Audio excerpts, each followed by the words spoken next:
Welcome to welcome to my blog फौजी फौजल life. तर सगळ्यांना नमस्कार, गुड मॉर्निंग. सकाळची वेळ झालेली आहे, 7 वाजलेले आहेत आणि मी पण फ्रेश झालेले आहे. फौजी साहेब गेलेले आहेत 5 वाजता ड्युटीला, कारण त्यांची 12 घंट्याची शिफ्ट चालू आहे. तर ते सकाळीच निघून गेले आणि हनीला पण स्कूलमध्ये जायचं. आता बाबूची शाळेची तयारी चालू आहे स्कूलची. तर तो अजून उठला नाही, तुम्ही बघू शकता. झोपलेला आहे आणि मी त्याला खूप वेळची उठवत आहे, उठत नाही आहे. आणि मी इकडे त्याचा नाश्ता बनवत आहे. तर इथं बाबू उठायचा होता, तर मी अगोदर सर्व कामं करून घेतले. नाश्ता बनवायच्या अगोदर मला किचन माझं स्वच्छ पाहिजे, नीटनेटकं पाहिजे. मला सामान व्यवस्थित जागेवर ठेवलेलं हवं असतं, कारण मला घाईघाईमध्ये काही सुचत नाही मेन म्हणजे. आणि इथं मी गॅसवरची भांडी वगैरे घासून घेतली. तशी तर मी रात्रीलाच सर्व कामं करून घेते, पण क्वार्टर्स म्हटलं म्हणजे ना, क्वार्टर्स मध्ये ना कॉक्रोच खूप निघतात. आणि कितीही स्वच्छ ठेवलं, हे बेसिंग वगैरे असलं ना, तिथून जास्तच कॉक्रोच निघतात. तर रात्रीच्या टाइमाला तर मी हे सर्व कामं करूनच घेते, पण सकाळी उठल्यावरही मी हे परत कामं करते. तर मी गॅसवरची भांडी वगैरे घासून घेतली आणि प्लॅटफॉर्म वगैरे स्वच्छ करून घेतला होता.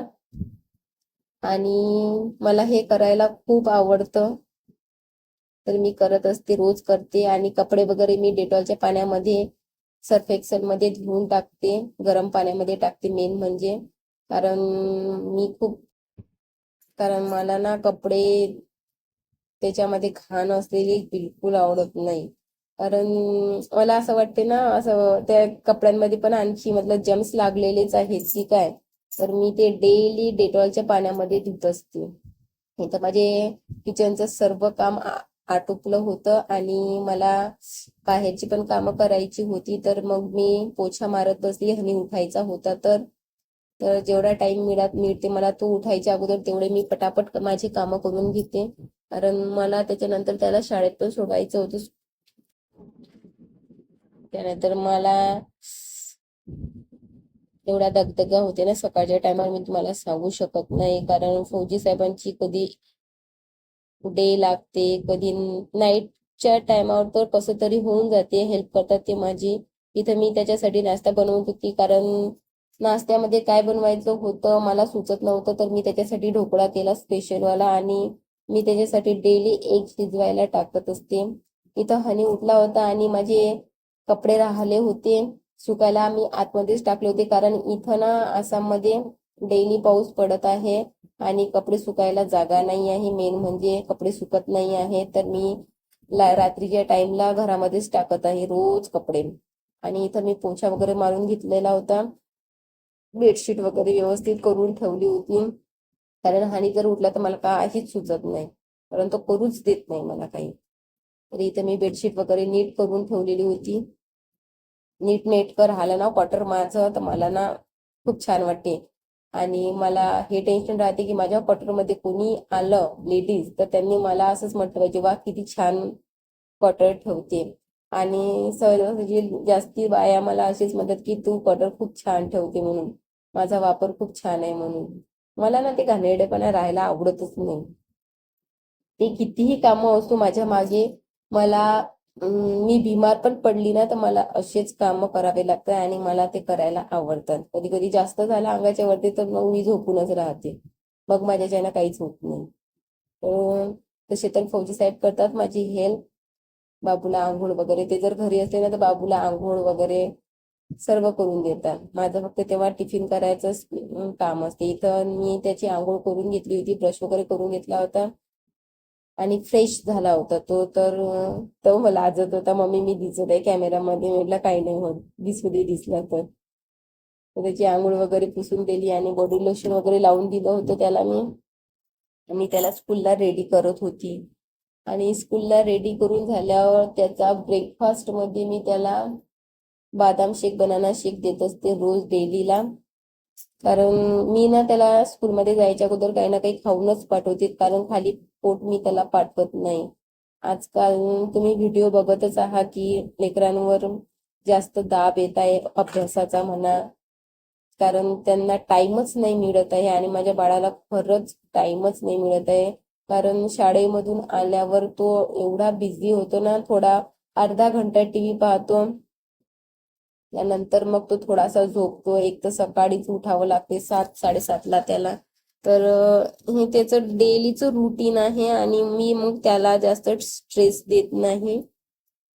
एवढूसा जीवावर एवढा मोठा स्ट्रेस कशाला द्यायचा, नाही का? तर इथं मी त्याच्या टिफिनवर ढोकळा दिला होता आणि टोमॅटो सॉस दिलेलं होतं, जे की त्याला टोमॅटो सॉस आहे ते खूप आवडते. सो फायनली बाबूला मी घेऊन गेली होती शाळेमध्ये. मी तो ब्लॉग शूट नाही करू शकले कारण एवढी घाई गडबड झालेली होती माझ्या पाठीमागे आणि फौजी साहेब नसल्यामुळे तर जास्तच घाई. तर त्याला मी पटकन घेऊन गेली. इथून 2-3 मीटरवर त्याची स्कूल आहे, त्याच्यानं जास्तच घाई झाली आणि ऑटो पण मिळत नाही आणि एवढं मी शूट करू शकत नाही गर्दीमध्ये. तर आता माझे राहिले आहे थोडेफार घरचे कामं, ते मी कम्प्लीट करते, नंतर भेटू. फायनली काम झाले आहेत आणि आता स्वयंपाकाची तयारी करावी लागणार आहे कारण फौजी साहेब येणार आहे 12:30 वाजता आणि बाबूला पण घ्यायला जावं लागणार आहे. तर आणि मेन म्हणजे माझे कपडे सुकायचे राहिले. ओ माय गॉड, एक तर हे कपडे एवढे मोठे बकेट भरून, डेली माझी बकेट भरून कपडे निघतातच, काहीही करा तुम्ही. तर आता मी चालली आहे कपडे सुकवायला, नंतर भेटू. इथं मी कपडे वाळवायला टाकले होते आणि बघा कशा दोऱ्या भरून गेल्या, कारण डेलीचे कपडे निघतातच बकेट भरून. आणि इथं माझ्या फिशला मी दाणा टाकलेला आहे, त्यांना भूक लागलेली होती म्हणून. आणि हा पेट हानीचा आहे, माझा नाही आहे हा पेट. हानीला खूप आवडतात जेली शेली, तर त्याच्या पप्पाने त्याच्यासाठी आणलेले होते. आणि मी फौजीसाठी करत होती भाकरी आणि मुगाची डाळ. मुगाच्या डाळीसोबत भाकरी खायला खूप छान वाटतात, मला आवडते. आणि मी हनीच्या पप्पाला पण हेच दिलं होतं करून, कारण ते येणार होते. तर त्यांच्यासाठी स्पेशल भाकरी आणि मुगाची डाळ. मुगाची डाळ त्यांना आवडत नाही, मला आवडते. आणि भाकरी त्यांना आवडतात, मला पण आवडतात. आणि इथं फायनली फौजी साहेब टिफिन घ्यायला आलेले होते आणि ते मला म्हणाले होते की चल मी तुला त्याच्या शाळेपर्यंत सोडून देते. आणि फायनली आम्ही त्याच्या शाळेमध्ये आलो, त्याची शाळा सुटलेली होती. आणि बघा तुम्ही कसा खेळत खेळत आला. आणि शाळेमधून आम्ही दोघं जण एकटेच आलो कारण फौजी साहेब तिकडून तिकडेच गेले होते आणि आम्ही ऑटोमध्ये आलो होतो घरी. तर आल्याबरोबर तर त्याचं नुसतं गाडी गाडी गाडी गाडी गाडी गाडीच चालू राहते, बघू शकता तुम्ही. युनिफॉर्म वगैरे काहीच काढलेला नव्हता. आणि इथं त्याला फ्रेश केलं.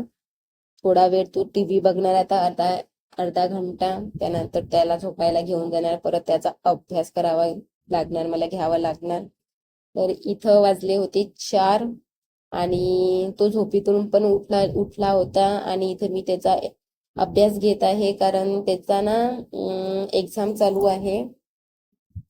उद्याला त्याचा मॅथ्सचा पेपर आहे आणि इथं मी त्याची एक्झामची तयारी करत आहे. फायनली फौजी साहेब आले घरी, 5 वाजले. आणि तुम्ही बघू शकता माझ्या मुलाची खुशी, कारण 12 घंट्याची ड्युटी म्हटल्यावर घरी आल्यावरची खुशी वेगळीच असते. आणि तुम्हाला कसा वाटला माझा ब्लॉग, लाईक करा, शेअर करा, कमेंट्स करा. थँक्यू.